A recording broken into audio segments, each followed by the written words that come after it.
Bonjour tout le monde. Bonjour.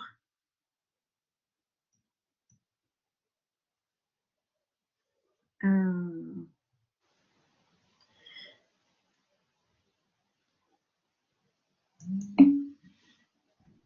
Bonjour madame. bonjour. Alors, j'espère que nous allons commencer. Attendez, j'ai vraiment toujours des problèmes de connexion. Alors, je voulais savoir, est-ce que vous voyez le fichier? Vous le voyez? Non, Attendez, je vais. Voilà, ça va, vous le voyez maintenant? Non plus? non madame. Non madame. Non. Oui madame. Si, vous le voyez Oui maintenant? madame. Ça va, ça va. Oui madame, ça y est. Alors, donc, on va commencer si vous le voulez bien. Alors, comme vous le voyez, c'est déjà un fichier de l'année dernière, hein, mais bon, il reste valable pour cette année-ci. Donc, nous allons traiter la politique du prix. Hein. Alors, avant de commencer, je voudrais d'abord vous dire, comment dire, j'ai mis à votre disposition un certain nombre de fichiers, de documents. Vous les avez vus, je suppose. Hein. Nous avons déjà, je vous ai ajouté le marché que vous aviez demandé, que beaucoup d'entre vous ont demandé. Je l'ai déposé ici sur la plateforme, le marché, les diapos du marché. C'est-à-dire que c'est le thème 1. Hein, c'est le support de cours, thème 1. Vous m'entendez? Oui madame. Oui. Alors, le marché. Ensuite, j'ai déposé les deux parties qui concernent le produit, les deux documents, c'est-à-dire la politique du produit, on va appeler ça la politique du produit. On a vu qu'il y a deux documents, hein, l'approche produit et le plan produit. Donc, vous avez déjà trois documents, plus normalement l'introduction générale qu'on avait faite au départ. Alors, vous me faites signe si vous avez tous ces documents-là, d'accord? Et je voudrais confirmer auprès de vous que vous les avez bien reçus, c'est-à-dire vous avez le marché et les deux documents de la politique du produit, c'est-à-dire vous avez trois fichiers, plus normalement l'introduction du cours, d'accord? Alors aujourd'hui, nous allons passer à, en fait, l'étape, la dernière étape, c'est la politique du prix. Nous allons travailler le prix. Alors, vous le savez très bien, je pense, c'est très difficile de travailler dans ces conditions-là parce que nous n'avons pas encore, comment le dire, on n'a pas pris le pli, on n'a pas encore l'habitude, mais on va essayer de faire de notre mieux. Hein, d'accord? Vous pouvez m'écrire si vous le... Attendez, je vais voir. Voilà. Donc, nous allons commencer, si vous voulez bien, le produit. Vous avez des questions à me poser, vous les posez tout de suite pour voir si vous entendez. D'accord? Si vous suivez, vous écrivez comme vous voulez.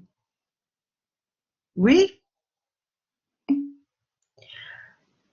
Donc, vous avez les fichiers, c'est très bien. C'est très bien, donc voilà. Donc là, en fait, ça va être le dernier volet qu'on va travailler. Normalement, comme vous le savez, normalement, on devrait faire les 4 P, le marketing opérationnel, c'est-à-dire on devrait travailler le produit, le prix, la distribution et la communication. Hein?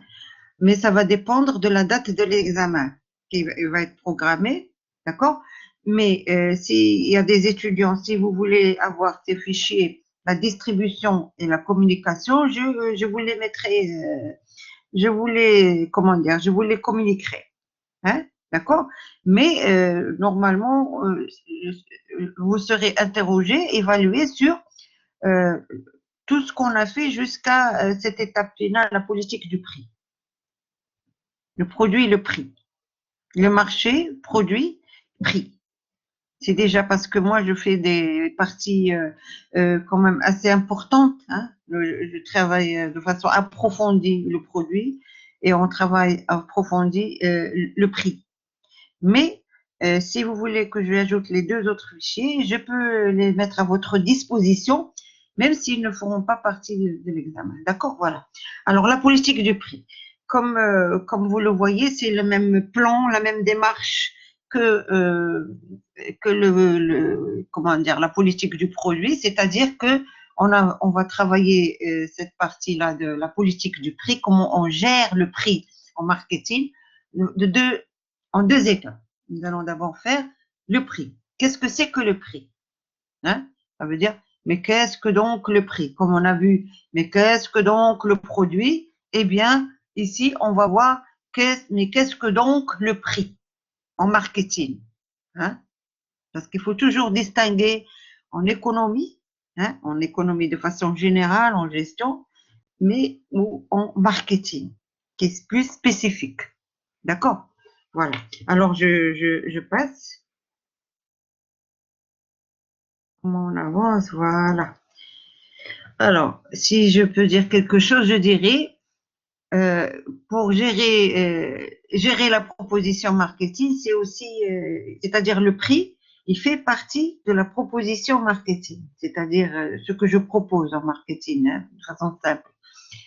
Alors, si je pourrais résumer cette question du prix en marketing, eh bien, je pourrais dire cette phrase-là, cette idée qu'il n'y a pas de fidélité à la marque dont une réduction de prix ne vienne à vous. Hein? D'accord?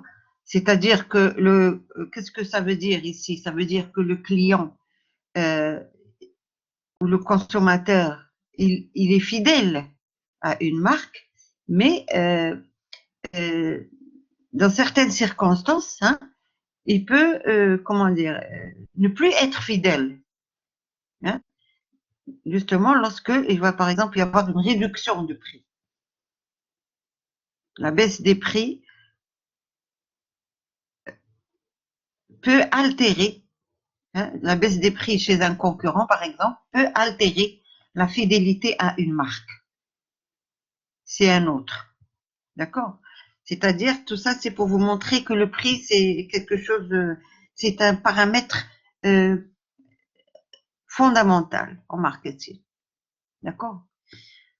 C'est pour cela qu'il faut le gérer de façon pertinente. D'accord? Voilà. Alors, je continue. Alors, d'abord, je vais vous annoncer le plan. Vous suivez, s'il vous plaît? Vous suivez? S'il y a un problème, vous me le dites. Hein? Faut pas me laisser parler comme ça au mur. Oui, madame. S'il y a un problème, vous me le signalez, s'il vous plaît, pour qu'on puisse, comment dire, le résoudre. Hein. Mais il faut qu'il y ait une collaboration parce que je ne vous vois pas. Alors, d'accord. Alors, je vais annoncer le plan de ces parties. Donc, on va parler, on va voir, on va parler de cette approche prix qu'on va faire aujourd'hui, traiter aujourd'hui. Ça veut dire qu'on va essayer de définir, de répondre à cette grande question que je vous viens de vous présenter, hein, c'est-à-dire, ou de vous proposer, ça veut dire, mais qu'est-ce que donc le prix? D'accord? Bien sûr, en marketing. D'accord? Alors, comment on va traiter ceci? On va faire petit 1, détermination du prix. Nous allons voir, par exemple, quels sont les acteurs qui interviennent dans les prix. Après, nous allons préciser le prix en marketing, d'accord? Et après, on va essayer toujours de définir de façon plus approfondie le prix avant de voir le management du prix. Et après, voilà, on arrive à l'étape finale, décisive. Quelles sont les stratégies de prix? Comment on va gérer le prix? Après avoir travaillé, avoir une idée de ce que c'est que le prix, hein, qu'est-ce que c'est que le prix? On a essayé de répondre. Après, on va voir comment on décide d'un prix, hein, d'un prix d'un produit, d'un service, d'une prestation, d'accord, en marketing. Voilà, alors je pense que ça, c'est la dernière étape. Voilà, attendez, j'avance. Je crois que ça, c'est, voilà, c'est, bon, voilà, c'est la pratique, mais bon, c'est un petit peu un supplément que je rajoute toujours pour les étudiants ou étudiantes, étudiants et étudiantes qui sont intéressés par le marketing. D'accord? Alors, nous passons, on commence. On commence. D'abord, on va, lorsqu'il s'agit du prix, eh bien, on va essayer d'abord de voir quelles sont les parties qui interviennent dans le prix. Quelles sont les parties qui peuvent être concernées par le prix? Eh bien, sans risque de nous tromper, nous pouvons évoquer 4 acteurs. D'accord? 4. C'est sûr qu'il y a d'abord l'entreprise. Hein? L'entreprise, parce que c'est pas, elle ne fait pas du bénévolat, hein? C'est un agent économique, hein, qui va réaliser une activité dans un objectif, par exemple, d'avoir, comment dire, dans un objectif, une perspective, comment dire, bien décidée, hein, le profit, la rentabilité, en tous les cas.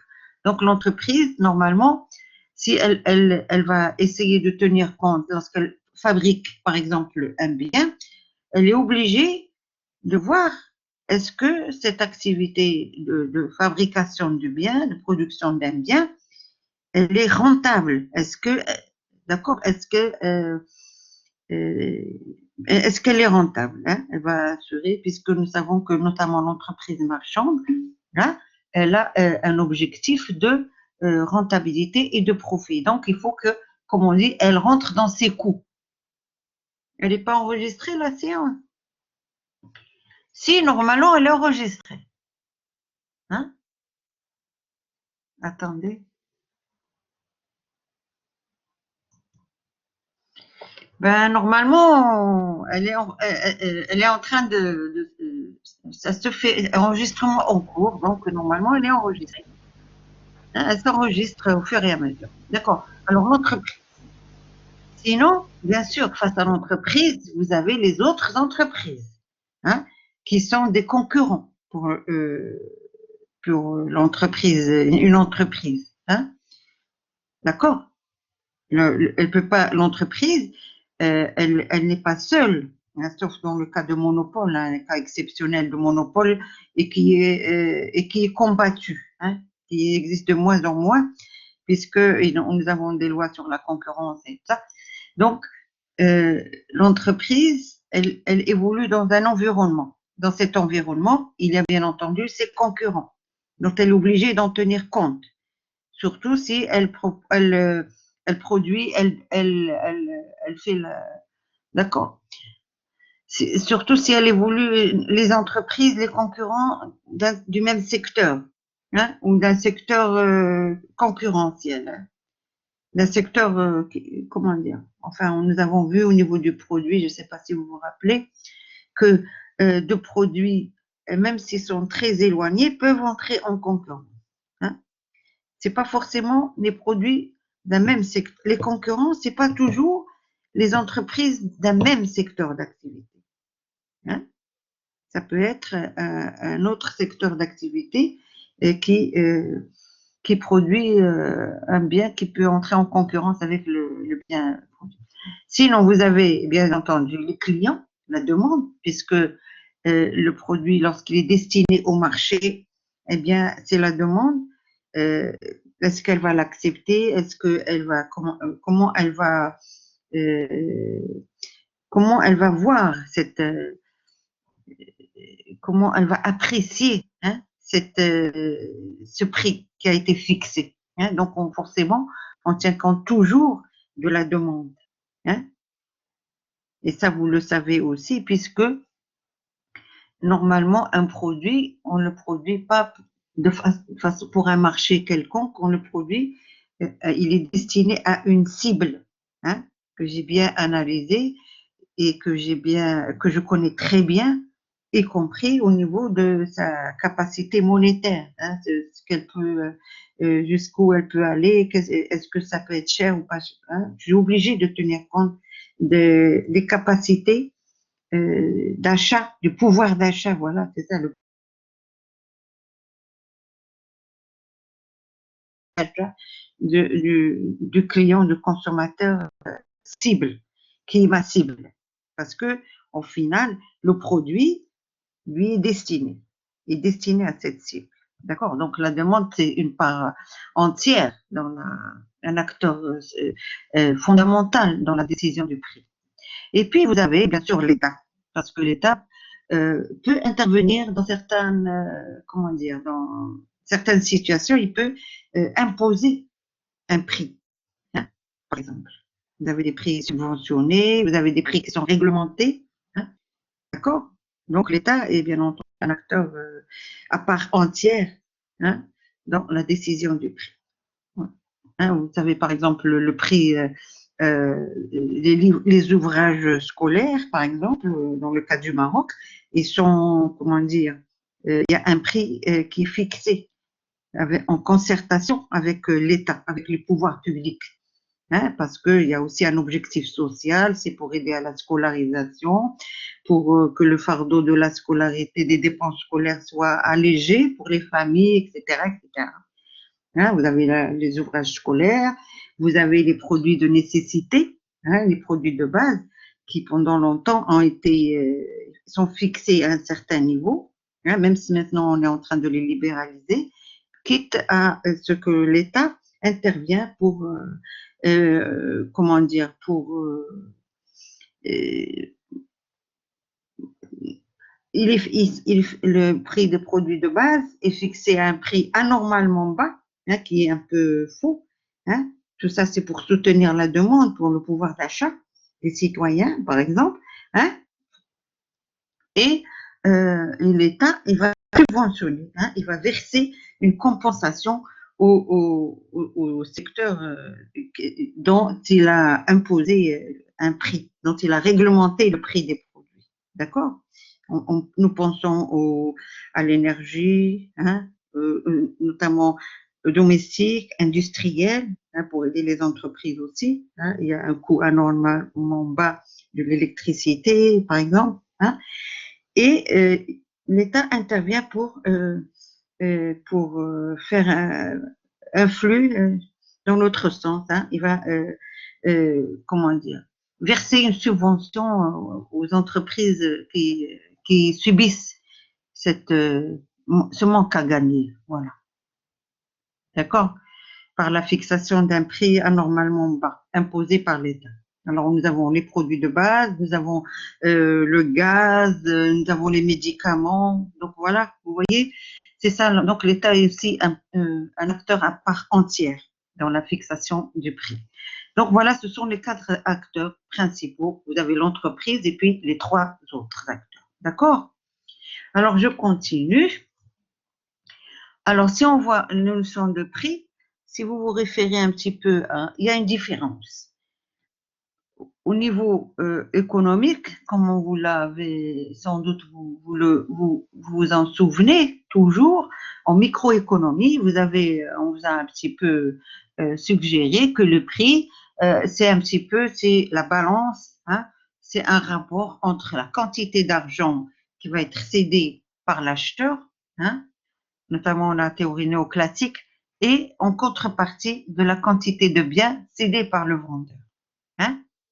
Il y a un équilibre. L'argent, c'est et par rapport à une quantité d'argent, une somme d'argent pour échanger, qu'on va vouloir échanger de façon volontaire et définitive pour avoir entré en possession d'une quantité de biens, d'un ensemble de biens ou un bien. D'accord? Ça, c'est la théorie microéconomie. La microéconomie, en économie, on vous a présenté le prix de cette façon-là. D'accord? Mais en marketing, il y a une nuance, et elle est très grande, une grande nuance, puisque En fait, on va intervenir, c'est pas des quantités d'argent contre une quantité de biens, hein. C'est plutôt des sacrifices contre des satisfactions, hein. Vous voyez, les sacrifices, je vais décider de sacrifier quelque chose, notamment l'argent, pour avoir des satisfactions. D'accord? Alors, pour vous voyez la nuance, elle est fondamentale, hein. Ça vous montre, excusez-moi, ça vous montre, comment dire, l'état d'esprit du marketing, la culture du marketing, on la voit au niveau de la définition du prix. C'est-à-dire que c'est pas simplement de l'argent. Les sacrifices, ça va être, ça peut être multidimensionnel. C'est le temps perdu en cherchant, le temps avant d'acquérir définitivement un bien, etc. Tout ça, ça va être des sacrifices, hein.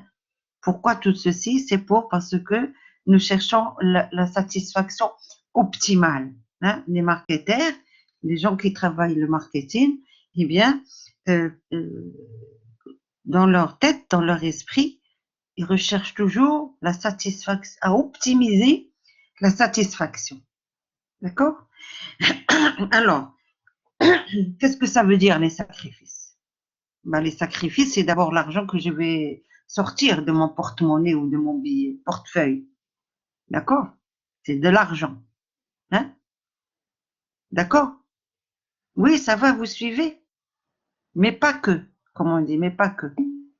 Mais pas que, parce que les sacrifices, c'est aussi la perte de temps, hein, que je vais, le temps que je vais perdre, consacré avant de, avant d'obtenir le produit.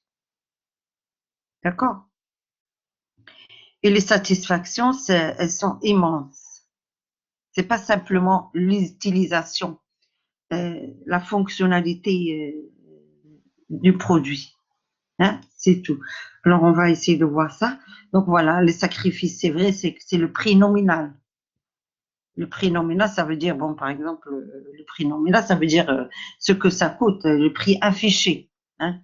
Le prix nominal, c'est le prix qui est affiché pour le produit. Les termes de l'échange, le coût de négociation, le coût de transfert. Le coût de transfert, ça veut dire, qu'est-ce que ça veut dire le transfert ici? C'est, par exemple, moi, j'utilise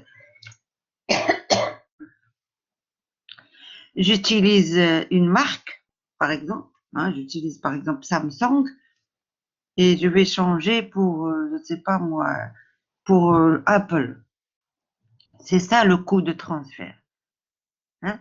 Ça veut dire que il va falloir, il y a un apprentissage, il y a, c'est le transfert d'une marque à une autre, eh bien, ça coûte. Parce il va falloir que je me réhabitue à, comment dire, à la fonction, aux fonctionnalités de l'autre marque, de l'autre produit, etc., etc. Donc, les sacrifices, c'est tout ceci. C'est pas simplement les prix nominaux, le prix qu'on va débourser, hein, qu'on va sortir du portefeuille ou du chèque. D'accord? C'est toutes les, tous les, comment on va dire ça? Tous les coûts, toutes les dépenses vont être comptabilisées, quel que soit, même le transfert. Les satisfactions, bien sûr, c'est le service de base, hein. J'achète un téléphone, c'est pour téléphoner, pour recevoir des SMS, pour, par exemple, mais pas simplement. C'est aussi parce qu'on a dit, la marque, elle a une image, hein. La marque, elle a une image, elle renvoie des signaux, des messages. D'accord? Donc, si je consomme, euh, le produit, on l'a vu, c'est un panier d'attributs, hein. Rappelez-vous bien de ça, le produit, c'est un ensemble d'attributs. C'est vrai que c'est le service de base. Quand vous achetez un téléphone, excusez-moi, je suis un peu enrouée. Vous achetez un téléphone, c'est d'abord, vous vous intéressez aux fonctionnalités de base de ce téléphone, téléphoner, recevoir des SMS, surfer sur le net, etc., etc. Mais ça, c'est les services de base, c'est les fonctionnalités de base, d'accord? Mais vous avez tout le reste, services secondaires, nécessaires et ajoutés, c'est-à-dire le produit délivre un message. Il va montrer l'appartenance sociale. Il va montrer, il va être un symbole de fierté, de, de standing, de prestige. Tout ça, ce sont des choses immatérielles, mais qui font partie du produit. Ce sont les autres attributs du produit. Et ils font partie de l'image. D'accord, je sais pas si. Donc voilà, c'est ça les satisfactions. Les sacrifices, c'est tout ce que je débourse, tout ce que ça me coûte avant d'entrer en possession d'un produit. Et les satisfactions, c'est bien sûr, ce sont les fonctionnalités et les caractéristiques techniques du produit, mais pas simplement, puisque le produit, il a aussi des caractéristiques sociales, esthétiques, culturelles, etc., etc. Voilà. Et c'est pour cela, ce sont ces choses, ces services secondaires nécessaires et ajoutés qui font la différence entre les marques. D'accord. Voilà. Alors, je continue. Donc, nous arrivons à la troisième étape, après avoir vu les acteurs qui interviennent dans la décision du prix, après avoir répondu à la question qui intervient dans la décision du prix. Nous avons vu que l'entreprise n'est pas seule. Il y a l'entreprise X, mais il y a les autres acteurs dont elle est obligée de tenir compte, 3 acteurs.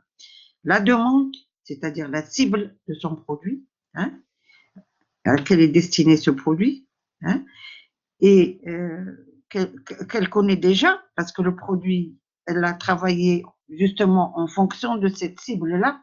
Tout le marketing mix, il est fait en fonction de la cible, en direction de la cible. Le marketing stratégique, c'est segmentation, ciblage, positionnement. D'accord? Donc, ça, c'est la demande, cible, et encore les concurrents, bien entendu. Je suis obligée de tenir compte des concurrents, parce que si je fixe un prix trop élevé pour les mêmes caractéristiques du produit, eh bien, les clients, il va pas rester fidèle comme on l'a vu dans la diapo. Il va pas rester fidèle à la marque, il va aller voir le concurrent. D'accord? Et alors, la demande de concurrence, la concurrence et bien entendu l'État qui peut intervenir et réglementer le prix. D'accord? Ça, c'est les acteurs. Après, on a essayé d'aborder, on a essayé de proposer, j'ai essayé de vous proposer une définition du prix. Qu'est-ce que c'est que le prix? Ça a été l'occasion de dire que, en fait, le prix, eh bien, il n'a pas la même connotation. On ne va pas le définir de la même façon lorsque on le définit comme en tant qu'économiste ou en tant que marketeur, spécialiste marketing. Le marketing, c'est plus subtil. C'est à la fois plus subtil et plus pragmatique. Il va s'intéresser à tous les sacrifices. Tous les sacrifices que va consentir le client, eh bien, il faut que j'en tienne compte. Ça va faire partie du prix. C'est pas simplement le prix que je vais afficher. D'accord? Les termes, les délais d'attente, par exemple, lorsqu'il veut acheter une voiture, une marque va lui dire vous allez avoir la voiture, on vous livre la voiture dans une semaine. Une autre marque il va le livrer dans 1 mois. Eh bien ça coûte. Ce délai d'attente, c'est aussi un coût, c'est un sacrifice. C'est comme ça que comment dire, c'est l'état d'esprit du marketeur, c'est comme ça. Hein, le marketeur, il est obligé de raisonner de cette façon-là pour fixer un prix optimal. D'accord? Donc, on a vu que c'est la balance sacrifice et satisfaction, hein, qui est un terme très, comme vous l'avez vu, un terme stratégique, hein, en marketing, puisque le client, la tâche du marketing ou des gens qui font les stratégies de marketing, c'est la satisfaction, optimiser la satisfaction du client. D'accord. Ça, c'est la deuxième étape. Maintenant, on cherche toujours à définir le prix et on approfondit. On va voir de façon plus en détail. On va essayer de voir que le prix, voilà, on va voir le prix, le vendeur et l'acheteur. On est plus à un niveau d'analyse plus approfondi. Hein? On descend plus dans le détail et on va s'intéresser au vendeur et à l'acheteur. Alors, pour le vendeur, celui qui vend l'entreprise, on a dit le prix, c'est une composante de la rentabilité. Hein?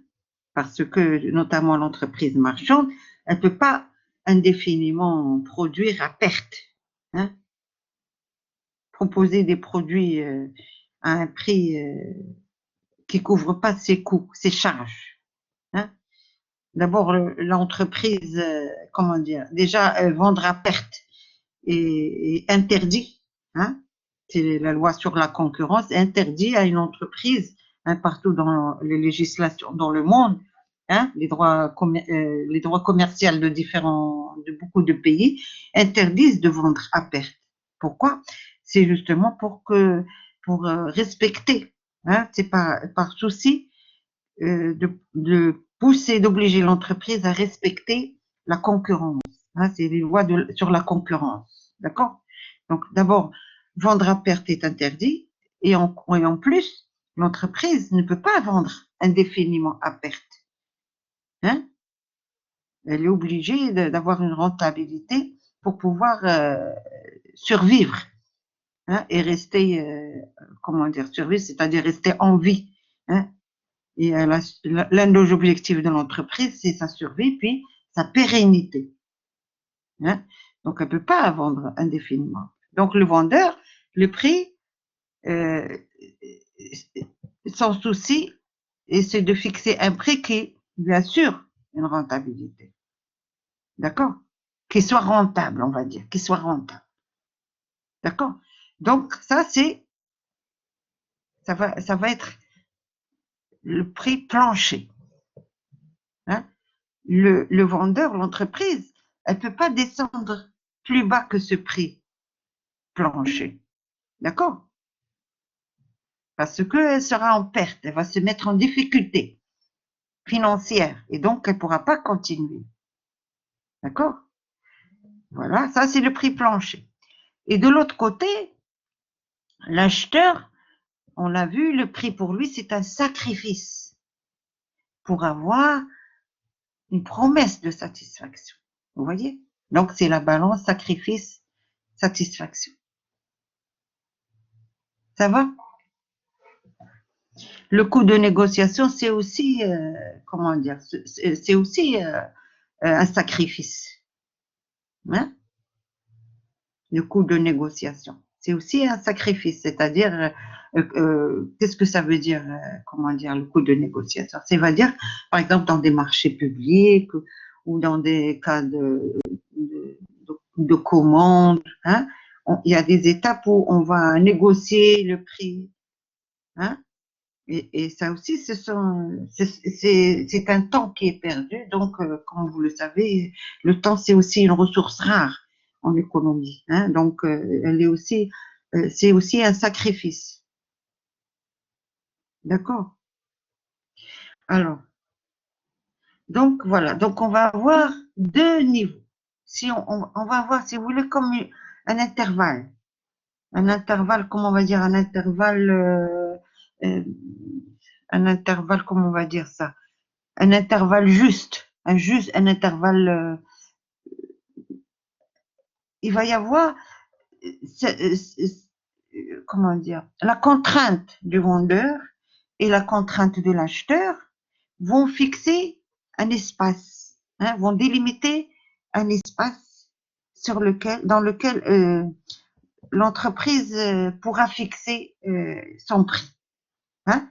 Par exemple, ça veut dire quoi? Ça veut dire que je ne peux pas dépasser un prix plafond, puisque je suis obligée de tenir compte de l'acheteur, hein, du client, de la cible. Je sais son pouvoir d'achat.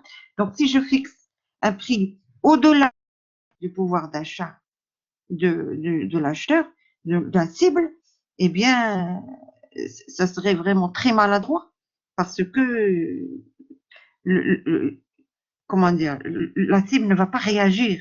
Elle va trouver le produit trop cher pour elle. Donc, elle ne va pas l'acheter. Donc, le prix plafond, il est fixé par l'acheteur. C'est la contrainte de l'acheteur. Et le prix plancher, hein, c'est l'entreprise qui le fixe, eh bien, euh, il est fait en fonction des coûts de l'entreprise. Hein, puisque je ne peux pas vendre à perte. D'accord? Je peux le faire peut-être ponctuellement.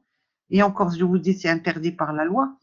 Mais voilà, nous allons avoir un intervalle, un espace dans lequel l'entreprise va opérer, va avoir la marge de manœuvre pour décider de son prix. Hein, elle va décider dans cet intervalle qui est cerné, qui est comment délimité par en haut par un prix plafond, qui est l'acheteur, et le prix plancher en bas, c'est le vendeur. Alors, si vous voulez faire de façon technique, vous allez voir que le prix plafond, ça correspond à la valeur perçue par la cible. Hein, c'est-à-dire que le client, la cible, il a déjà une idée un petit peu de ce qu'il peut, il a déjà une idée de la valeur, hein, de la valeur du produit ou du bien. Et donc, c'est cette valeur-là qui va lui délimiter un prix plafond. Hein, d'accord? Et au niveau du prix plancher, eh bien, c'est l'entreprise qui va le calculer puisqu'il s'agit du coût variable. Hein, je pense que vous faites maintenant de la comptabilité analytique et vous savez que le coût variable, c'est après, c'est le coût variable qui, comment dire, comment on va dire ça? Eh bien, le prix plancher, c'est le coût variable parce que au-delà du coût variable, l'entreprise vend à perte. D'accord? Puisque le coût variable, c'est le coût le coût variable, je vous le dirai tout à l'heure, je ne peux pas faire un cours de compta analytique, on va passer s'il vous plaît. Alors, vous comprendrez. Donc, voilà, le management du prix, il y a, alors si on résume tout ce qu'on vient de voir, ça va nous délimiter 4 facteurs clés. J'allais dire 4 facteurs clés de succès. Hein. Pour gérer le prix avec succès, on va tenir compte de 4 facteurs clés de succès. D'abord, il y a 4. Vous avez d'abord la sensibilité de la cible au prix. Hein. Est-ce que la cible, elle est sensible, hein, au prix, parce qu'elle est sensible au prix parce que compte tenu de son pouvoir d'achat qui est limité, hein, au contraire, comment dire, la demande est insensible au prix. C'est le cas, par exemple, pour les produits de luxe. Hein, ou la demande qui est une demande un petit peu qui a les moyens financiers et matériels, eh bien, elle est insensible au prix. Parce que pour elle, elle recherche dans ce produit de luxe, elle recherche autre chose. Ce n'est pas le prix. Le pouvoir d'achat n'est pas une contrainte et donc pour elle, elle recherche le produit, un panier d'attributs, ensemble d'attributs qui vont lui permettre de comment dire, d'être pionnier, hein, d'être parmi les premiers, d'assumer ce sentiment de fierté, d'appartenance à une classe sociale aisée, élevée, de réussite sociale, de statut social, etc., etc. D'accord? Ça, c'est dans le cadre des biens de luxe. Mais généralement, la demande, la cible est toujours plus ou moins sensible au prix. Sinon, vous avez la rentabilité, c'est l'entreprise. Hein? Elle est obligée de tenir compte de la rentabilité.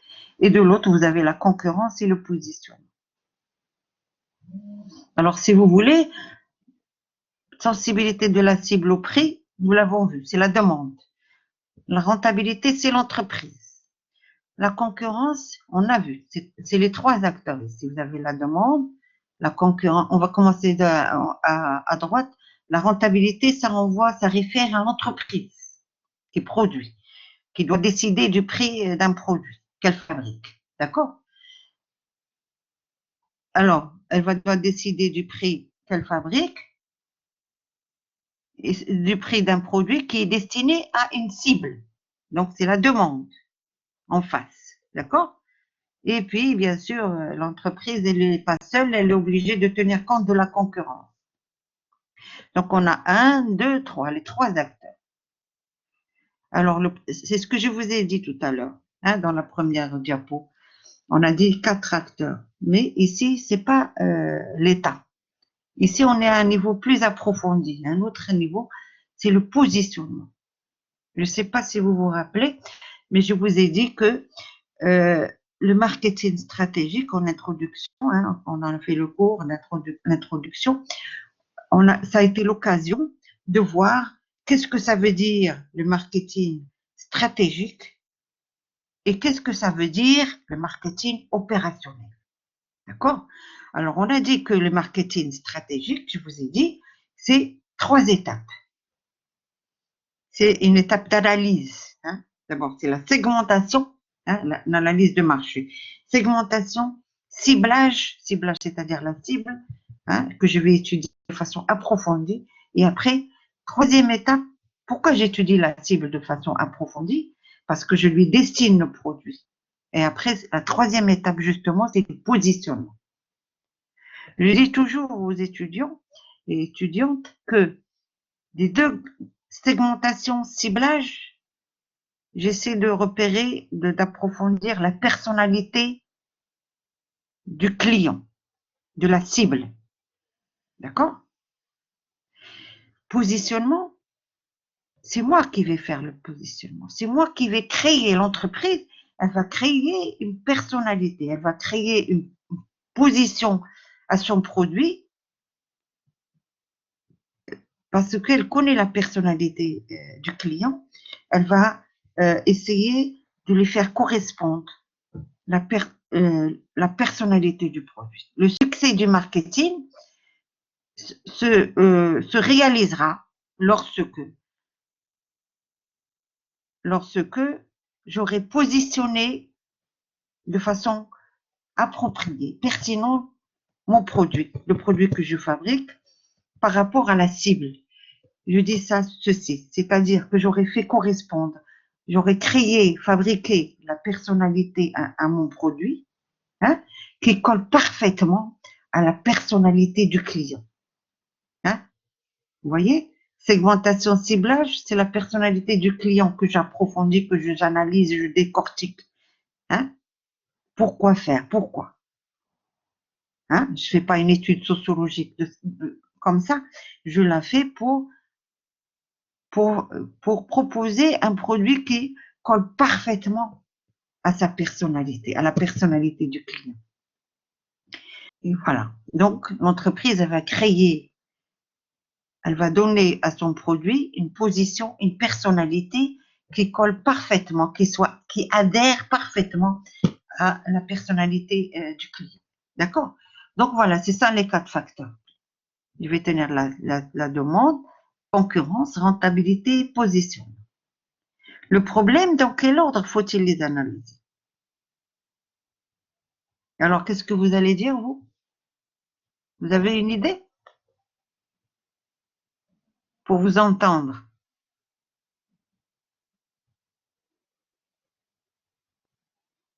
Vous m'entendez?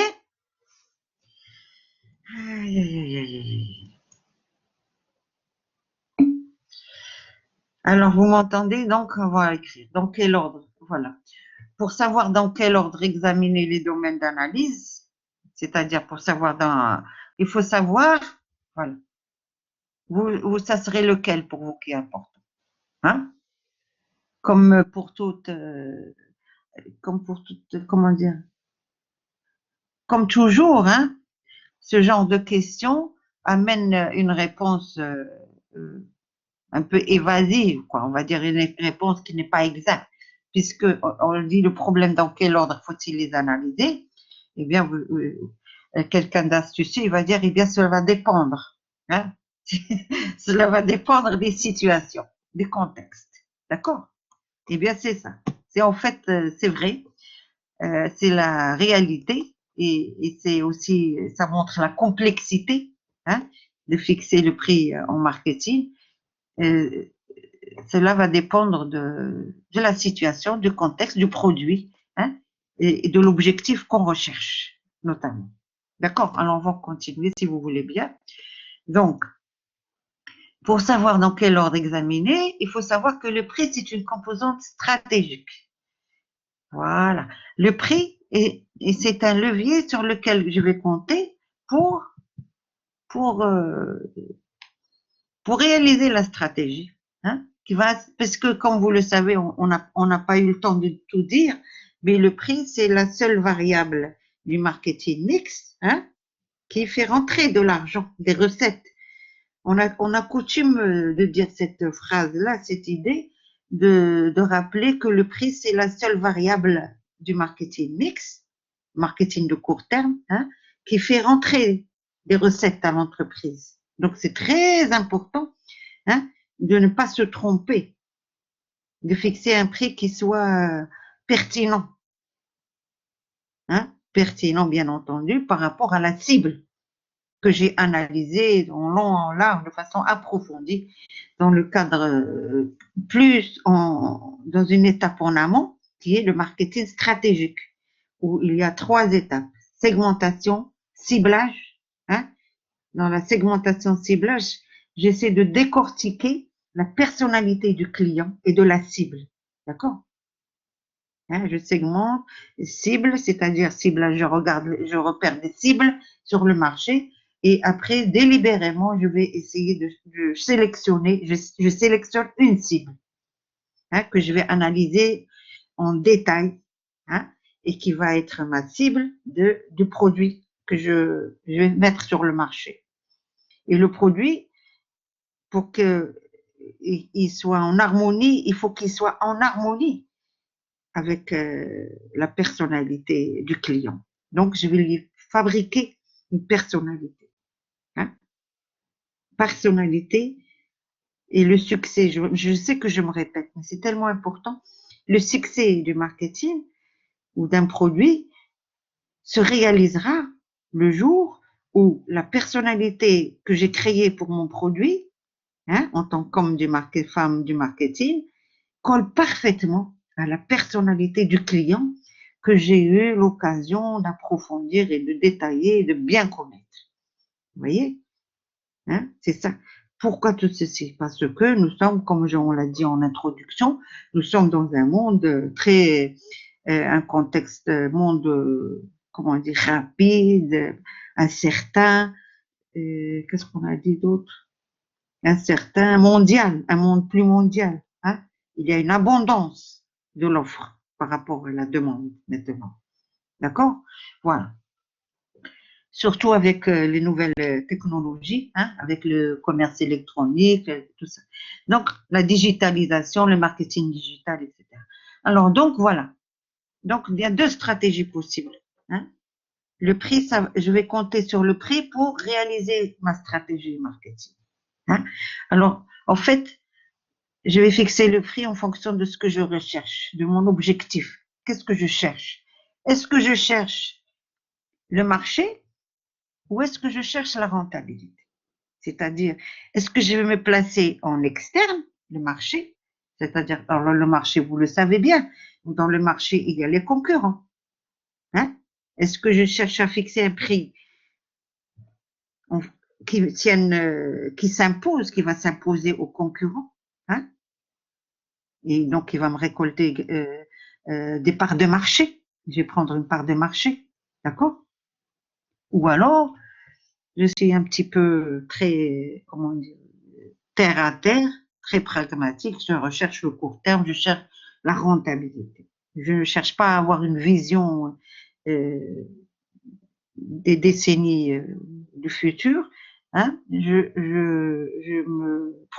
me projette pas dans l'avenir, je recherche le court terme, la rentabilité, le profit pour l'entreprise. D'accord? Voilà. Donc, en fait, si l'entreprise, lorsqu'elle cherche à fixer un prix du point de vue marketing, hein, en fait, c'est du point de vue marketing, mais vous savez que le marketing, ça s'emboîte dans la stratégie de l'entreprise. Hein, c'est une fonction qui va régir toute l'entreprise. Il s'intègre à la stratégie de l'entreprise. Donc, en fait, l'entreprise, lorsqu'elle fixe un prix, eh bien, elle va le fixer en fonction de son objectif.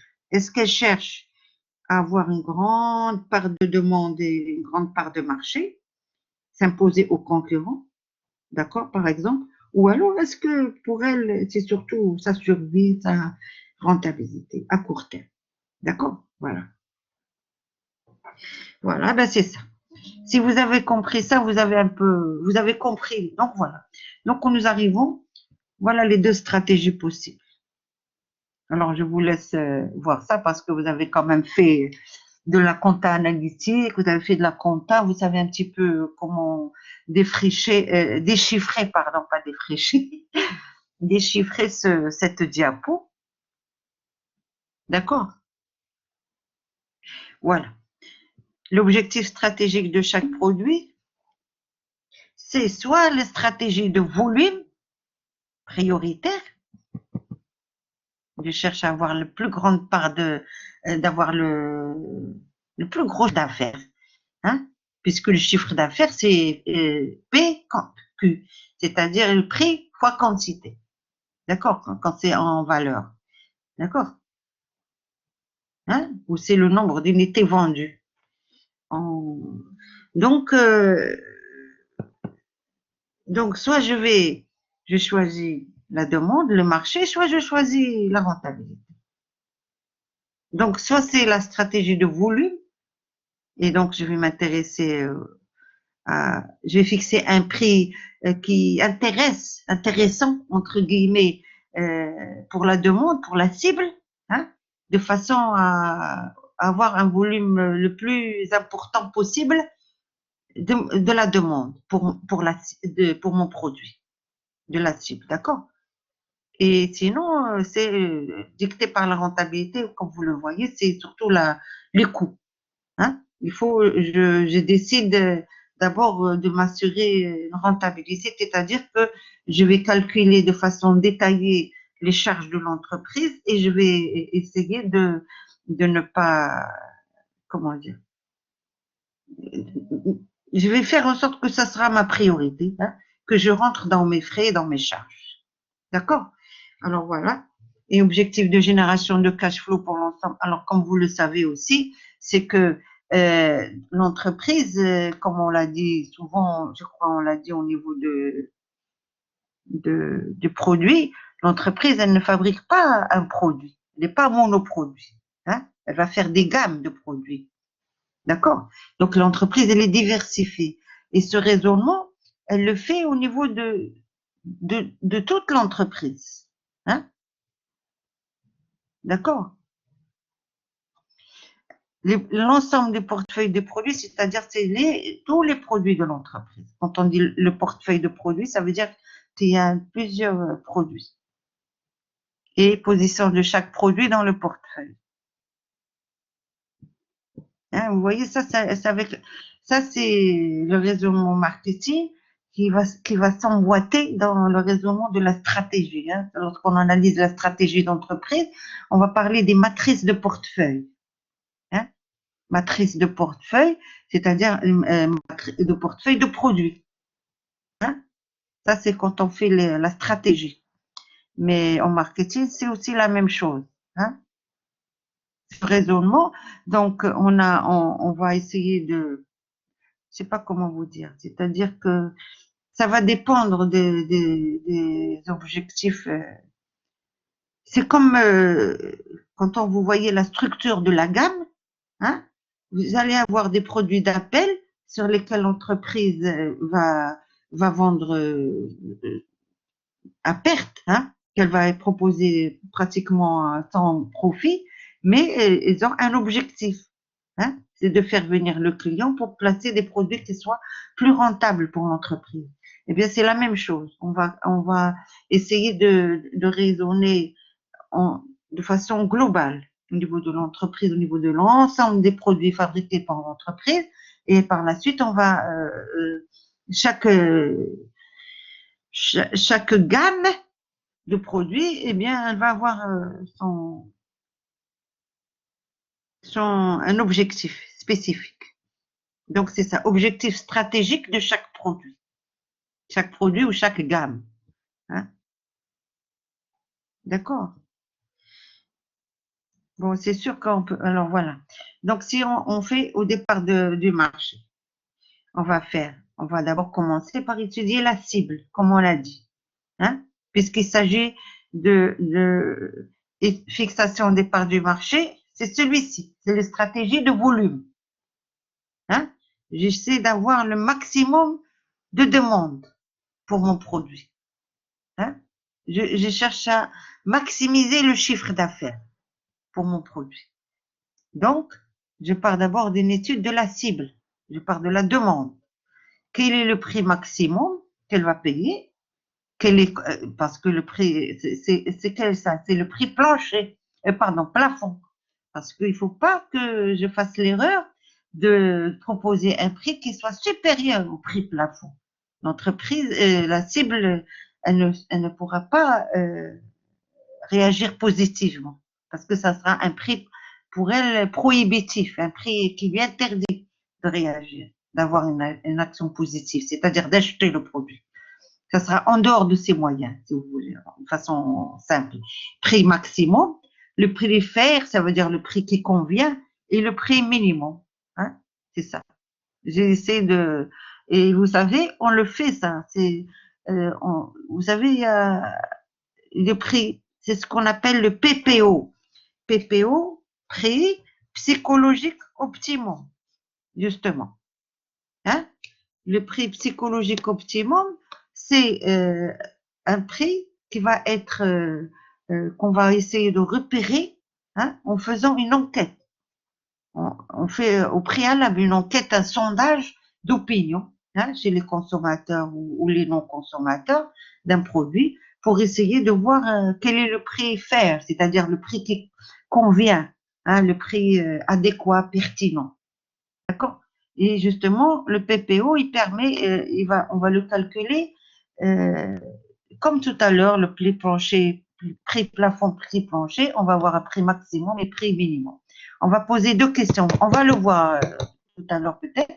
On va poser deux questions pour déterminer cette fourchette, cette barre. La barre en haut, hein, prix maximum.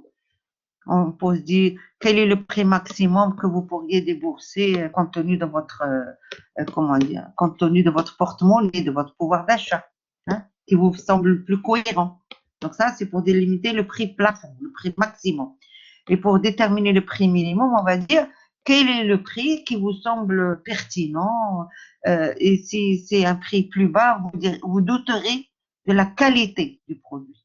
Vous remettrez en cause la qualité. Quel est le prix qui vous semble pertinent par rapport aux caractéristiques du produit? D'accord? Voilà. C'est l'effet qualité et l'effet dépense. Et ça, c'est le PPO, justement. D'accord? Donc, on calcule tous les prix qui sont euh, étudiés, calculés par sondage, par enquête d'opinion, par renvoi de questionnaires. Hein, vous le voyez autour de vous. C'est pour déterminer le prix correct. Hein, faire, ça veut dire prix correct, entre guillemets, de la cible. D'accord? Et après, bien sûr, je regarde les concurrents, parce que je suis obligée de tenir compte des concurrents, puisqu'ils sont dans le marché aussi. Hein. Donc, l'étape 2, c'est les concurrents. Qu'est-ce qu'ils font? Est-ce qu'ils proposent, est-ce que mon produit est très original ou est-ce que c'est la même chose, c'est des caractéristiques semblables? Et dans ce cas, je n'ai pas beaucoup de marge de manœuvre. Si mon produit est original, je peux ne pas tenir compte des concurrents. Hein? Plus mon produit n'a pas de qualité distinctive, hein, ne présente pas d'originalité par rapport à ce qui est offert sur le marché par les concurrents, et plus moi je suis prisonnière du prix. Je suis obligée de fixer le prix moyen, c'est-à-dire de m'aligner sur le prix des concurrents. Hein. Plus mon produit a de l'originalité, des caractéristiques distinctives, plus je me libère de cette contrainte de prix. Hein. C'est ce que fait Apple, par exemple, l'iPhone. L'iPhone, est proposé à des prix chers, mais hors concurrent, hein, parce que l'iPhone, le marketing d'Apple, c'est justement, il mise sur cette qualité distinctive, l'originalité du produit. Hein. Et donc, elle s'est libérée, hein, de l'emprise, de la contrainte de regarder, de s'aligner sur le prix des concurrents. D'accord? Donc voilà, c'est ça, la cible et la concurrence. Après, qu'est-ce que je fais?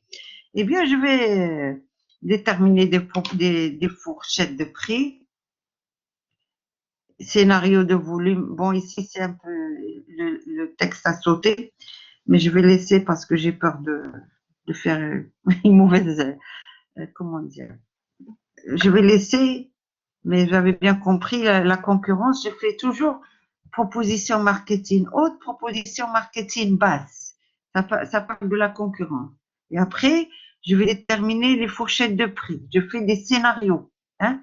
J'essaie de simuler des situations de volume, chiffre d'affaires et contribution. D'accord? Alors, après cette simulation, je vais décider, je vais poser une première question. Est-ce que les objectifs marchés sont atteints? On parle de marché, part de marché, de volume de demande, etc. Et alors, dans ce cas, bien sûr, la rentabilité, on est obligé d'en tenir compte, mais dans cette optique marché, la rentabilité, ça sera une contrainte. D'accord? D'accord? Vous comprenez ça? Est-ce que vous comprenez? Et troisième étape, solution cohérente avec le positionnement. Ça va, vous suivez? J'attends de vous exprimer. Vous m'entendez toujours?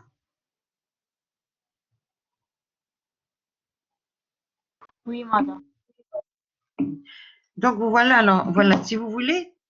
Donc, en fait,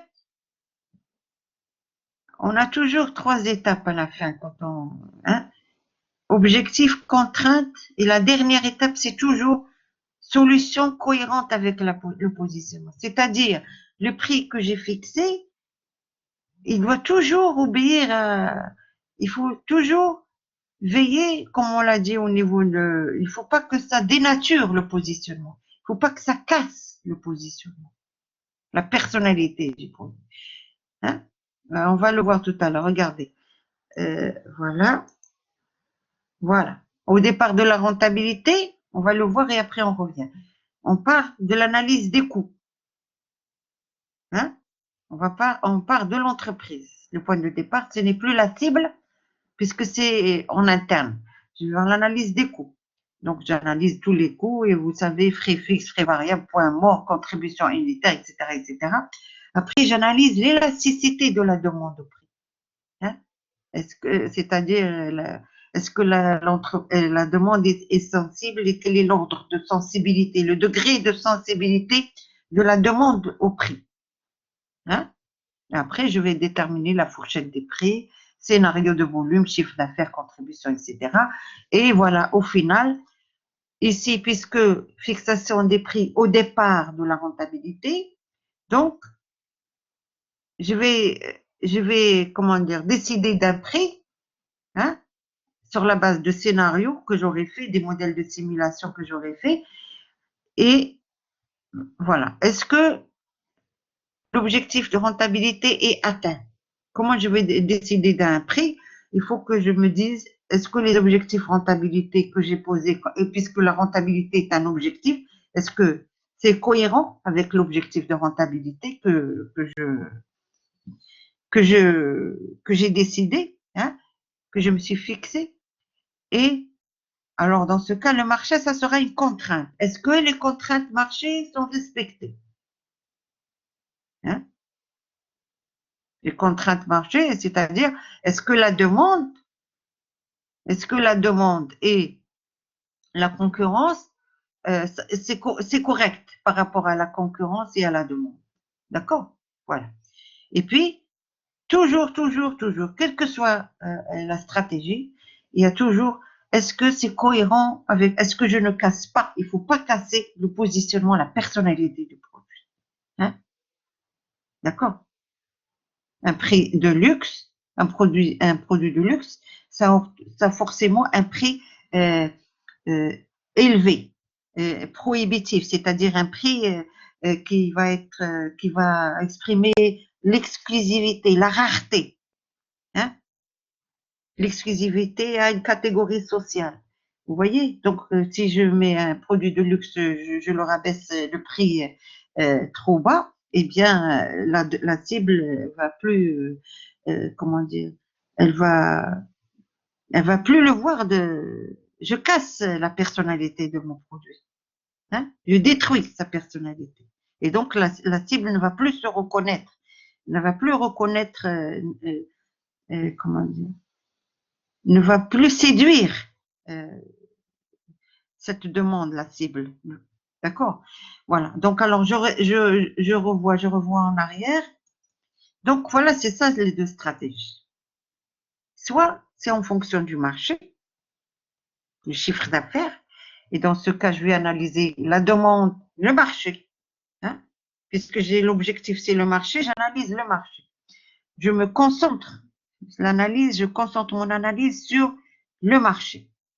C'est-à-dire le marché, il y a la demande, c'est la cible, et il y a la concurrence, les concurrents. D'accord? Hein? Et je fais des simulations, hein, et le prix que je vais décider, il faut que il obéisse à ces trois questions. Est-ce que j'ai atteint les objectifs marché que je recherche, que j'ai posés, hein, qui ont été mes objectifs, est-ce que je vais pouvoir les atteindre, hein, en fixant tel prix? Est-ce que les contraintes rentabilité respectée, hein? Est-ce que l'entreprise n'est pas mise à mal financièrement, hein? Et bien sûr, est-ce que je n'ai pas détruit la personnalité du produit? Ça, c'est au départ du marché. Sinon, au départ de la rentabilité, c'est en interne. Voilà, je pars l'interne, j'analyse les charges, toutes les charges. Je vais analyser notamment le point mort, le seuil de rentabilité, puisqu'on sait que c'est à partir du seuil de rentabilité ou le point mort que l'entreprise euh, engrange un bénéfice, d'accord? Et bien sûr, je regarde l'élasticité de la demande au prix. Là, j'essaie d'évaluer, de mesurer le degré de sensibilité de la cible au prix. Hein? D'accord? Plus la demande est sensible au prix, moins, plus c'est une contrainte pour moi. Hein? Si la demande n'est pas sensible au prix, j'ai plus de marge de manœuvre en tant qu'entreprise. D'accord? Bien sûr, la demande, c'est la cible. Hein? Je n'analyse pas la demande de façon générale, mais je analyse la cible à laquelle est destiné le produit que je propose sur le marché. D'accord? Et puis voilà, j'arrive. Alors, les objectifs rentabilité, est-ce qu'ils sont atteints? Est-ce que j'ai atteint les objectifs que je me suis fixés en termes de rentabilité? Est-ce que je couvre les charges, hein? J'ai une certaine rentabilité ou à la limite même une profitabilité? Et est-ce que, et dans ce cas, le marché, ça va être une contrainte? Est-ce que les contraintes marché sont respectées? Hein? Est-ce que quand même j'arrive à faire une part de marché, j'arrive à faire une petite place par rapport aux concurrents, d'accord? Et bien entendu, est-ce que la solution, le prix est cohérent? Je n'ai pas détruit la personnalité du projet. D'accord? Voilà. Donc, on va revoir un petit peu, mais rapidement, hein, chaque partie, chaque stratégie à part. Voilà, donc j'ai essayé d'expliquer ceci. Donc, alors voilà. Alors ici, attendez. Donc ici, on a dit étude de la cible. Ici, vous avez étude de la cible, mais en fait, étude de la cible, vous l'avez ici, et puis vous l'avez même ici. L'élasticité de la demande au prix, c'est aussi étude de la cible, de la sensibilité. D'accord? Alors attendez, on va le revoir. Donc en fait, on est obligé, puisque de toute façon, c'est un petit peu cohérent. C'est comment on va dire, c'est un peu question de bon sens. Hein. Euh, on est obligé de fixer le prix, puisque le prix, le produit est destiné à une cible. Hein. Forcément, il faut que le prix de ce produit ne soit pas, il soit pertinent. Hein. Donc, je suis obligé de connaître, d'évaluer. Donc, quelle que soit l'optique, je suis obligé de passer par cette étape-là, de mesurer la sensibilité de la cible au prix. Hein. Et vous savez, la sensibilité de la cible au prix, elle se mesure par ce concept que vous avez déjà vu, en microéconomie notamment, l'élasticité prix. Hein. C'est l'élasticité prix qui mesure la sensibilité de la cible au prix. Elle se détermine par l'étude de marché formelle ou informelle. Hein, c'est-à-dire que je vais faire des études, je vais analyser les statistiques, les ventes, hein, comme le cycle de vie du produit. Je vais prendre toutes les données sur les ventes. Hein. Je vais prendre, par exemple, dans certains pays, notamment les États-Unis d'Amérique et peut-être même dans les pays occidentaux en Europe et tout, vous avez des bureaux, hein, comment on appelle ça, des bureaux d'études, hein, des cabinets de consulting, maintenant on dit ça, le consultant euh, qui, comment dire, comment on va dire ça, qui, dans le travail, c'est de faire ces études d'élasticité pour différents produits, hein, notamment des produits de grande consommation, pour les voitures, les motos, des produits qui sont consommés à grande échelle, hein, les produits de grande consommation. On fait l'élasticité par mois, par jour, par mois, semaine, et comment dire, et les entreprises, et ces cabinets, ils vendent cette information, ces données, cette base de données, ils la vendent, ils la proposent aux entreprises, hein, qui vont décider en interne du prix qu'ils vont fixer. D'accord? Sur la base de ce concept d'élasticité. Est-ce que la demande est élastique ou non par rapport au prix et de quel ordre de variation, quel est le degré de sensibilité de la cible au prix? Hein? C'est pas des études simplement théoriques, ce sont des études qui sont faites, hein? Ce sont des données qui sont collectées par secteur d'activité, hein? Par exemple, le constructeur automobile, je sais pas moi, électroménager ou des choses pour les grands appareils de large consommation large, hein, et très grande consommation. On fait ces genres d'études, on va les collecter pour les proposer prestés par la suite, hein, moyennant de l'argent, hein, aux entreprises d'un secteur d'activité, hein, ces données vont leur permettre de décider d'un prix qui soit, comment dire, correct, fair. Donc, on a des notions de prix fair difficiles à situer car dépend donc, le prix correct, c'est pas évident, mais en fait, une marge, une moyenne. Le prix minimum de la fourchette, prix en dessous duquel l'effet de stimulation ne joue plus. Alors, cette phrase-là, c'est ça, mais je ne vais pas l'expliquer parce que je ne peux pas tout expliquer. On est en train de parler du prix minimum, hein, le prix minimum. Et je vous ai dit tout à l'heure que le prix minimum, c'est justement le prix psychologique optimum. même, c'est-à-dire le prix minimum. Chaque cible, elle a l'idée de ce que c'est que le prix minimum. Hein, un prix minimum. Si on propose un prix plus bas, eh bien, elle va pas, la cible ne va pas réagir. Parce que quoi? Parce que elle va penser que ce n'est pas euh, ce prix bas, il, il exprime la mauvaise qualité. Ça veut dire que si ce prix est trop bas, ça veut dire que le prix, le produit est de pas bonne qualité, n'est pas de qualité. Hein, vous voyez? Et ça, c'est en fait toute cette partie-là, c'est ce que je vous dis. Je vous demande de le noter pour le chercher. Ça s'appelle le prix psychologique optimum. Hein? Et c'est deux barrières. Vous avez, on va essayer de voir le prix maximum de la cible qui va être que la cible va proposer d'elle-même. Hein? On va faire des sondages et des études de questionnaires, études de marché pour déterminer le prix maximum de la cible. Hein? Que la cible voit, pense que c'est le prix maximum, hein, en fonction de son pouvoir d'achat. Hein.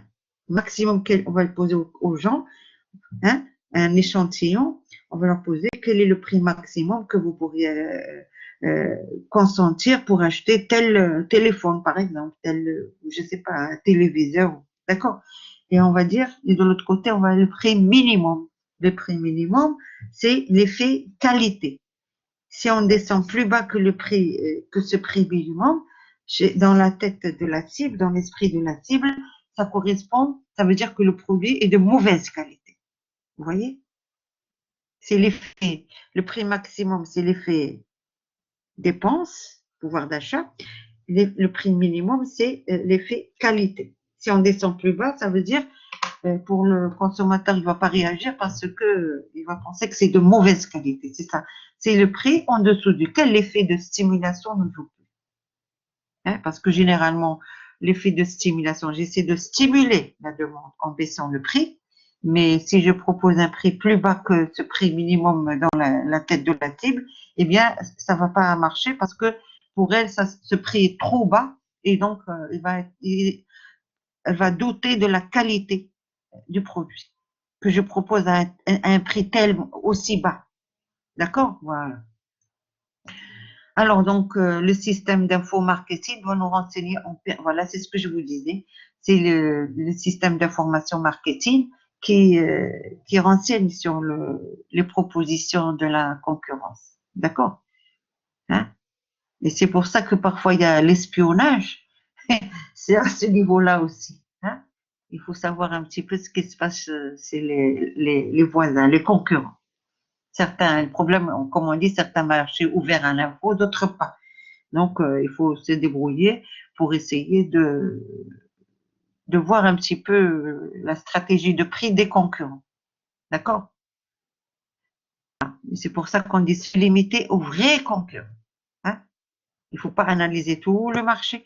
On va s'intéresser aux vrais concurrents, c'est-à-dire vraiment les concurrents qui posent problème, hein, que l'entreprise affronte réellement. Et donc, on essaie de deviner la philosophie de prix. Est-ce que c'est provisoire? Est-ce que les marges de manœuvre, les capacités de réaction? Hein? Et là, et ça, vous savez, vous pouvez faire une étude de secteur, par exemple, des télécommunications au Maroc, hein? Et vous pouvez vous rendre compte de ces choses-là sur le terrain, hein? Les stratégies de prix, d'accord? Et les marges de manœuvre des concurrents, hein? Par exemple, de Maroc Télécom vis-à-vis des autres, etc. D'Orange avec Maroc Télécom, hein? Ou alors au secteur bancaire, parce qu'ils utilisent à fond, hein, ces stratégies. D'accord? Ils utilisent euh, de façon très sérieuse le marketing. D'accord? Secteur bancaire ou le secteur des télécommunications. D'accord? Voilà. Alors, je continue. Donc, on a vu la rentabilité. La rentabilité, on part en analyse interne. On commence par les coûts, mais C'est toujours, bien sûr, puisque le produit il est destiné à une cible, et forcément, à un moment donné, il va y avoir, je vais étudier la sensibilité de la cible au prix. Hein? Est-ce que ça colle bien avec la rentabilité ou est-ce que je vais perdre beaucoup de clients? Hein? D'accord? Voilà. Et en fait, le prix que je vais fixer, ça va dépendre, il va être fixé en concertation. Hein. Il faut que je le fixe en concertation avec les autres, la stratégie, les gens responsables de la stratégie de l'entreprise, etc., etc. D'accord? Donc, vous voyez, le marketing, il s'emboîte, c'est, comment dire, il aide l'entreprise à réaliser sa stratégie. Hein. Il fait partie à part entière de la stratégie de l'entreprise. Hein, parce que ce raisonnement, c'est le raisonnement de la stratégie de l'entreprise. D'accord? Alors, les domaines prioritaires de l'optique rentabilité, je ne sais pas si vous comprenez ça, c'est pas facile hein, de comprendre comme ça.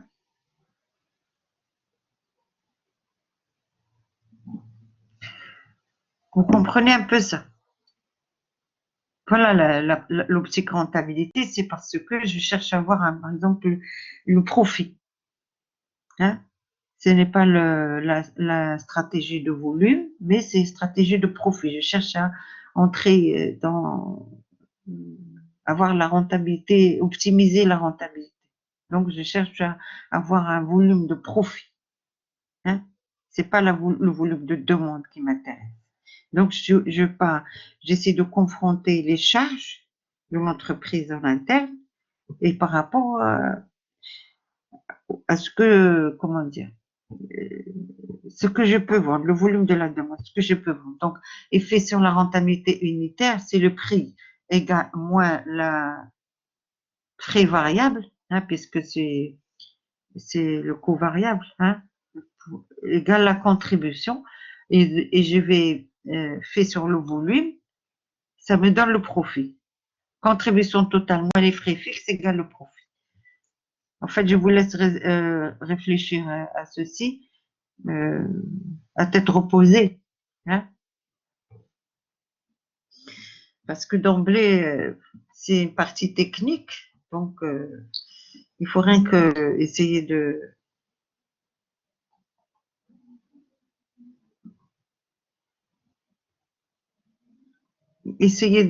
réfléchir calmement.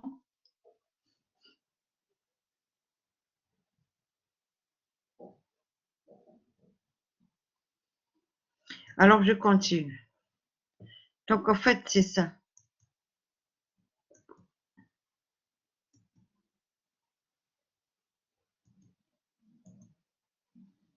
Alors, voilà.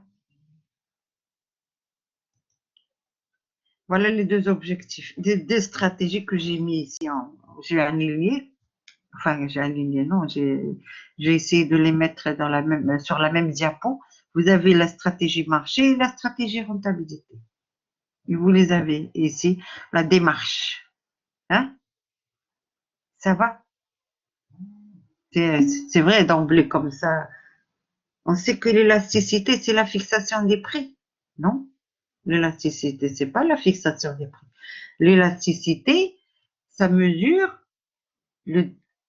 Qu'est-ce que ça veut dire l'élasticité? Ça veut dire l'élastique. Hein, vous n'avez qu'à prendre ça de façon terre à terre, pragmatique. Vous dites l'élastique.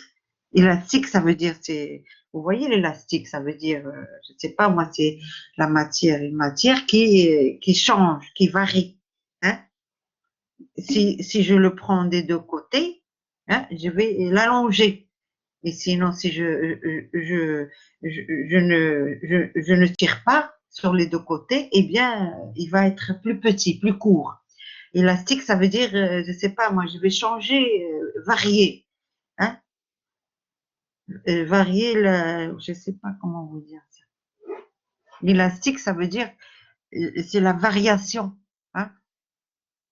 Ça veut dire que l'élasticité, ça veut dire de la demande au prix. Hein. L'élasticité prix, ça veut dire l'élasticité de la demande au prix.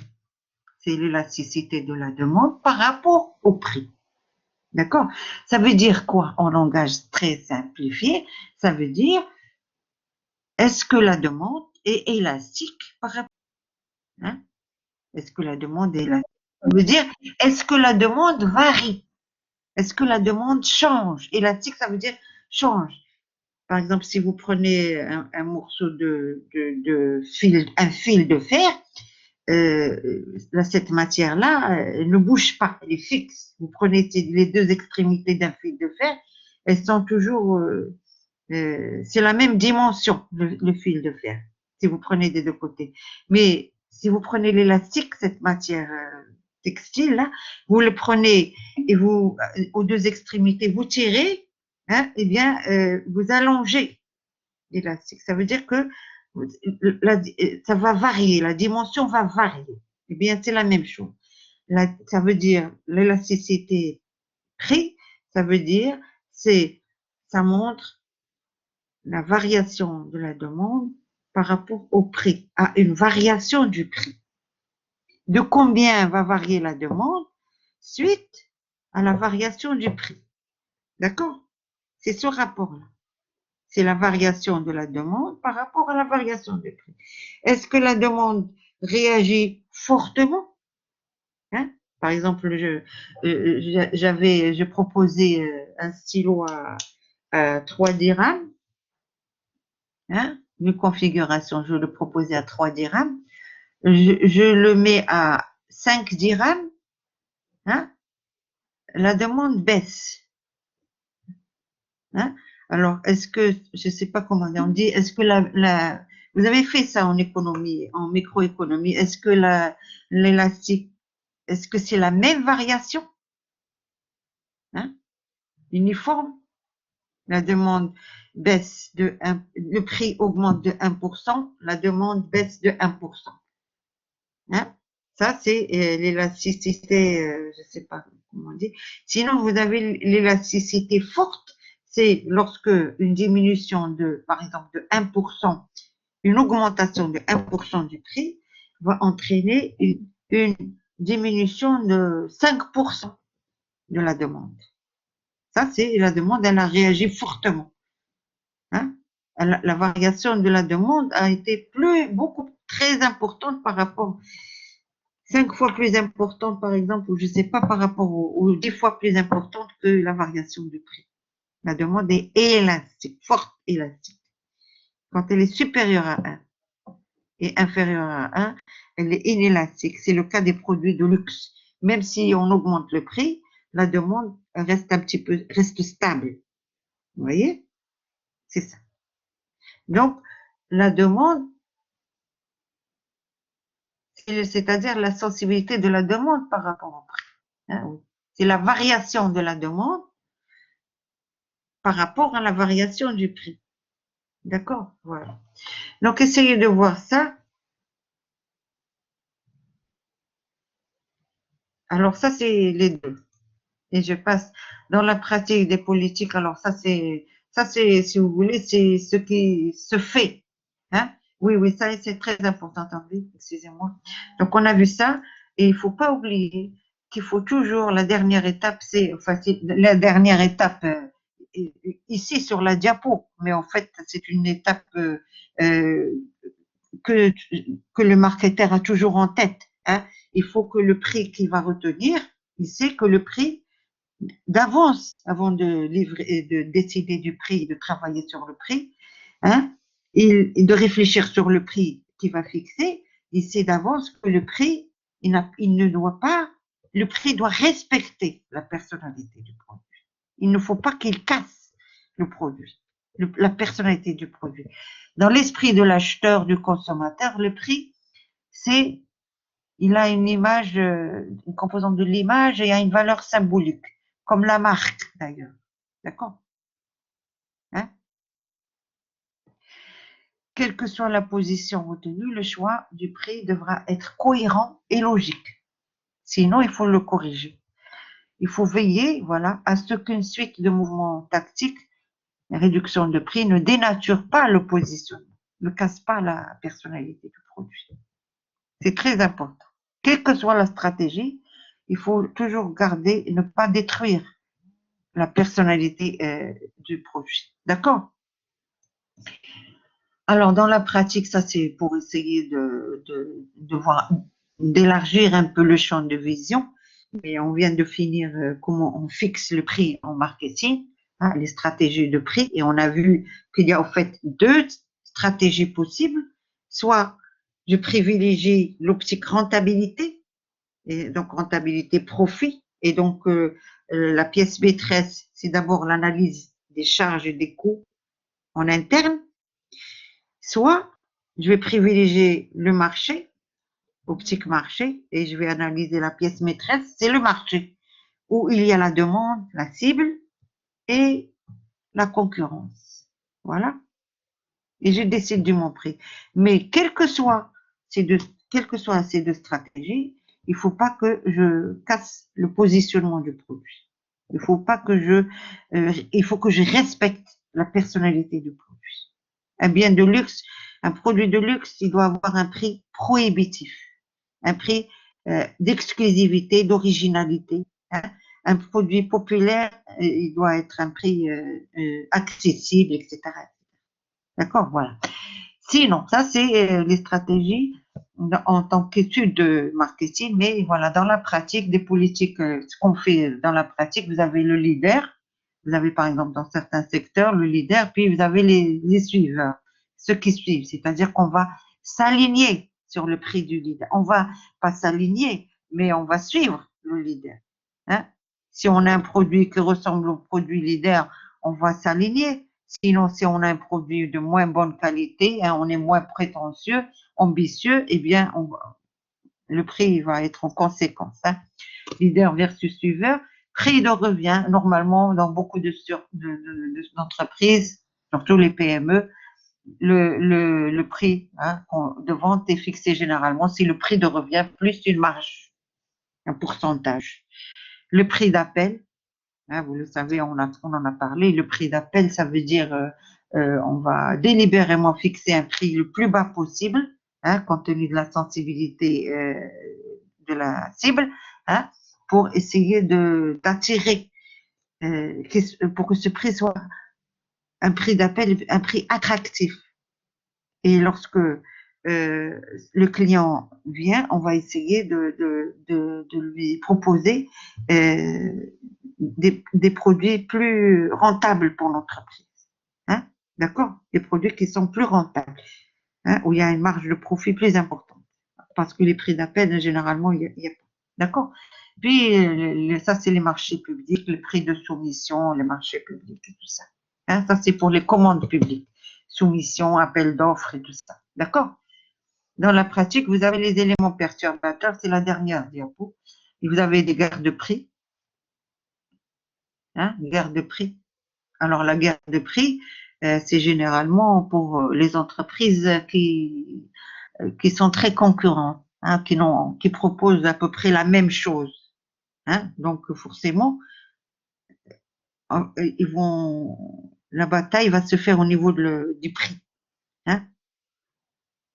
Et généralement, on enseigne aux gens qui veulent faire du marketing hein, qu'il faut éviter les guerres de prix. Hein. Hein, les guerres de prix, c'est un petit peu ça, ça détruit comment on va dire, la trésorerie hein, des entreprises. Donc, c'est pas bon hein, d'entrer dans les guerres de prix. Il faut, comme on dit, voir ailleurs, voir ce qu'on peut faire d'autre. Hein, parce que chaque fois des baisses, comment dire, régulières et pas permanentes, successives de prix, ça coûte pour l'entreprise. Hein. Donc, c'est préférable que l'entreprise cherche à se, comment dire, comment dire, cherche à ne pas entrer dans les guerres de prix. Et comment elle ne va pas entrer dans les guerres de prix en proposant justement un produit qui a des qualités distinctives, qui a un produit qui a une originalité. Hein. D'accord? Et c'est ce que je vous ai proposé. Je vous ai proposé, ça m'en revient en tête, je vous ai proposé l'étude de cas d'Apple. Je ne sais pas si vous l'avez vu, si certains d'entre vous l'ont vu. Apple, eh bien, elle n'a pas cherché, hein, elle est loin de la guerre des prix que se livrent des entreprises qui produisent des produits qui se ressemblent, qui mettent sur le marché des produits qui se ressemblent, puisque elle, d'emblée, elle a choisi de, comment dire, un positionnement euh, vraiment original pour les produits qu'elle fabrique, qu'Apple. Hein? Voilà, elle a travaillé l'image de marque, elle a travaillé, vous voyez, euh, elle a travaillé des qualités distinctives des produits, hein, de sorte à le libérer de libérer l'entreprise Apple de ce genre de choses, hein, de pratiques, guerre de prix. Hein, on va se faire la guerre et au final, toutes les entreprises vont y perdre parce que euh, ça érode, ça détruit leur trésorerie. Hein. Vaut mieux jouer, comme on dit, ailleurs. Hein, au niveau du positionnement, de rechercher l'exclusivité, l'originalité. Et c'est ce qu'a bien compris, par exemple, Apple et beaucoup d'autres entreprises à succès. D'accord? Et puis, on a parlé aussi des réglementations. Bien sûr, dans la pratique, l'État intervient. Ici, on le rappelle, l'État intervient, les marchés intérieurs, hein. Et puis l'extérieur aussi, je ne sais pas si ça continue, mais c'est de moins en moins avec la mondialisation. Les droits de douane et tout ça, ça pèse aussi euh, sur les stratégies que mettent ça un peu altère la liberté, la marge de manœuvre des entreprises dans leur stratégie de fixation du prix. Et puis, vous avez les dumping. Dumping, ça veut dire vendre à perte. Hein? Alors, vendre à perte, pendant longtemps, on a dit l'économie japonaise, euh, la richesse des Japonais, paraît-il, au niveau international, c'était parce qu'ils ont beaucoup usé ils ont fait une politique de dumping à l'international. Hein? Ils ont délibérément vendu des prix plus bas que leur prix de revient à l'international. C'est ça la vendre à perte, hein? Pour se faire une place sur le marché international. Hein? Mais vous savez que maintenant, de plus en plus, d'abord c'est interdit. Hein? Beaucoup de législations interdisent pour faire respecter la concurrence. Hein. Et il y a des lois, beaucoup de pays ont voté des lois sur la concurrence et je crois que même au Maroc, ça existe, hein, des lois sur la concurrence qui interdisent le monopole et qui interdisent aussi la vente à perte. Tout ça, c'est pour faire respecter au mieux les mécanismes du marché et faire en sorte que l'économie ou le marché fonctionne de manière saine, hein, sans pathologie. Voilà. J'espère que. Alors, attendez, combien j'ai fait quand même pas mal de temps avec vous. Alors, vous m'entendez toujours? Ça va? Madame, vous pouvez mettre un TD sous forme de QCM avec corrigé pour mieux préparer à l'examen.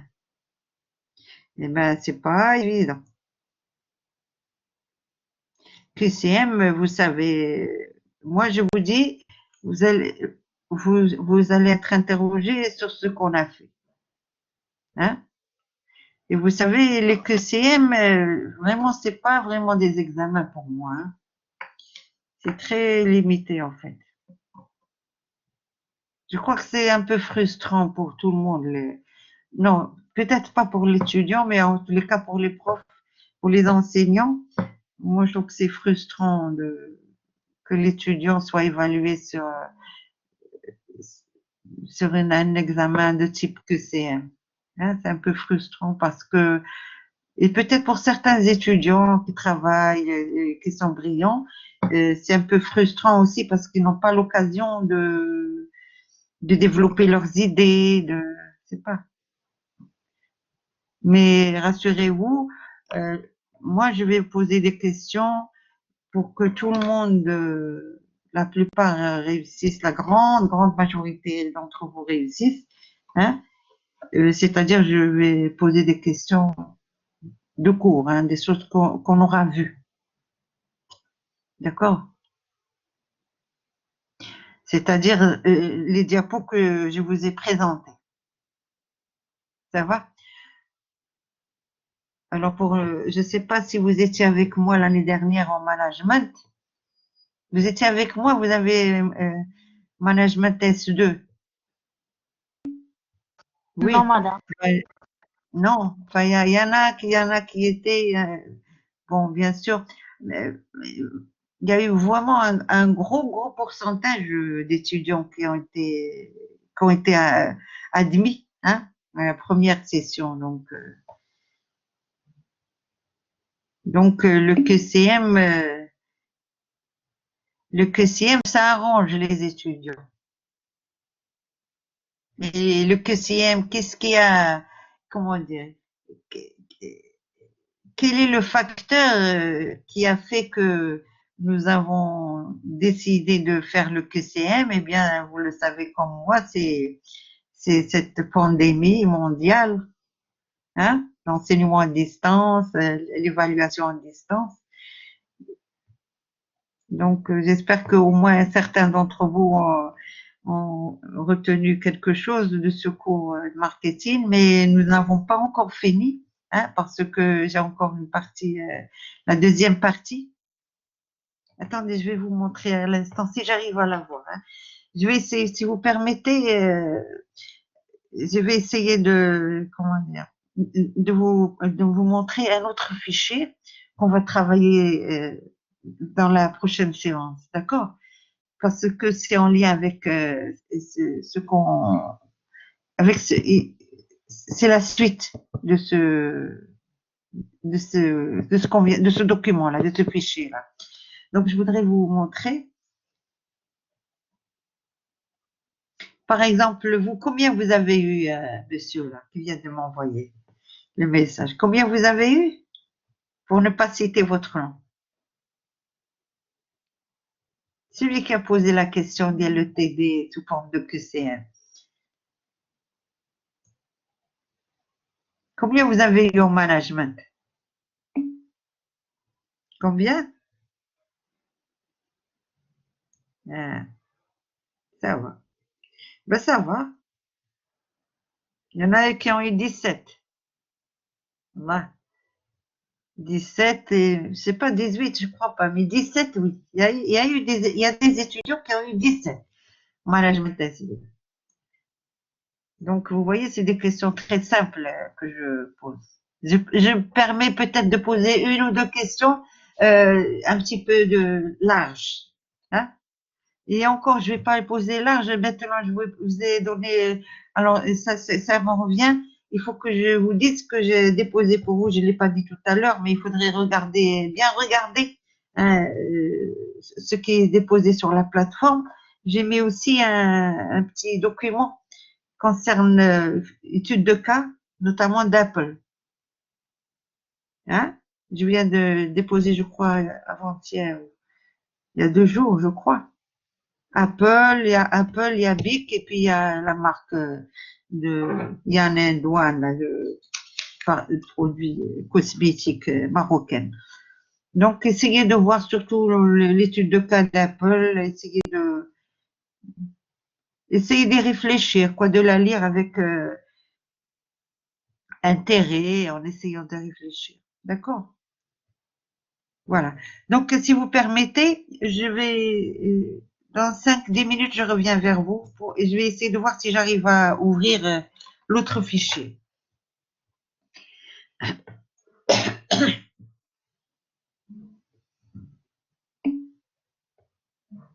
Donc, alors, je vais d'abord fermer ici. Là, je vais laisser ouvert. Je ne sais plus s'il faut laisser ou si vous fermez. Oh là là. On va essayer de laisser ouvert. Je vais essayer de laisser ouvert, je sais pas.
Alors, je m'excuse, je suis désolée, mais j'arrive pas à le faire parce que c'est un raccourci. Donc, je peux pas vous le montrer pour le moment parce qu'il faudrait que je fasse le transfert. Je l'ai mal fait, en fait, je pensais l'avoir pris le fichier, mais apparemment c'est un raccourci et donc c'est pas possible de l'ouvrir. D'accord? Alors, je vais vous laisser donc essayer de travailler pour les copier, enfin ce document-là, l'approche prix qu'on vient de finir.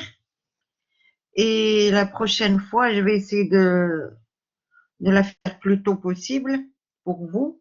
Hein, et donc, ça sera, on va essayer de voir un petit peu le prix. Donc, toujours le prix, le plan prix. Hein.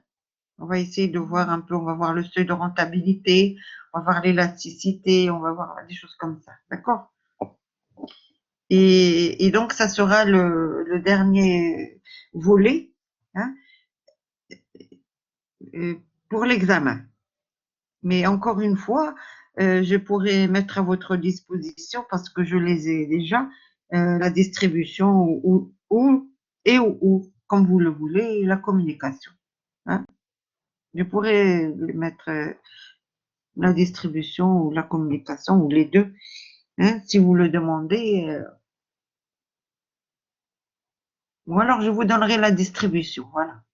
Si tout le monde est d'accord, je vous donnerai la distribution sous forme de fichier Word, hein, pas des diapos PowerPoint comme ça. Et je vous le donnerai à voir pour que vous ayez une idée. D'accord? Voilà.